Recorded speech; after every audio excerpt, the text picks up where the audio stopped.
अस्सलाम वालेकुम दोस्तों मैं हूं Kaiser Mahmood Mughal, advocate high court. दोस्तों वीडियो के आगाज से पहले हम आने वाले दोस्तों को खुश आमदीद, और जिन्होंने हमें पहले से ज्वाइन कर रखा है उनका हम तहे दिल से शुक्रिया अदा करते हैं कि उनका प्यार भरे कमेंट जो ना हमारी हौसला अफजाई करते रहते हैं। दोस्तों आज की वीडियो एक इन्फॉर्मेशन ऐसी कि आपकी जहनी और जिस्मानी जो है ना वो टेंशन को ख़त्म कर दे। इन्फॉर्मेशन ये है कि आपके बच्चे के डेट ऑफ बर्थ में, जिसको हम पैदाइश पर्ची कहते हैं, उसमें डेट का इशू हो जाए, कम हो गई है ज़्यादा हो गई है, नो मैटर, कोई मसला नहीं है।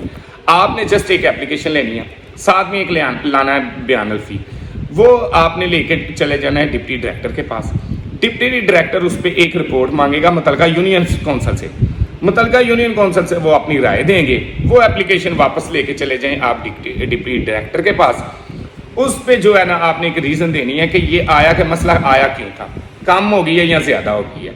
वो आपने एक रीज़न दे देनी है। रीज़न जो आपने जब बयान करनी है तो वो उस पर आर्डर कर देगा। वो वापस आप ले के आ जाइएगा मुतलका यूनियन कौंसल में। मुतलका यूनियन कौंसल वाले जो है ना उसमें जो आपने आपकी रिक्वायर थी डेट ऑफ बर्थ की, वो उसके मुताबिक आपको जो है ना पैदाइश पर्ची जो है ना वो जारी कर देंगे। ये सिंपल सा एक प्रोसीजर था।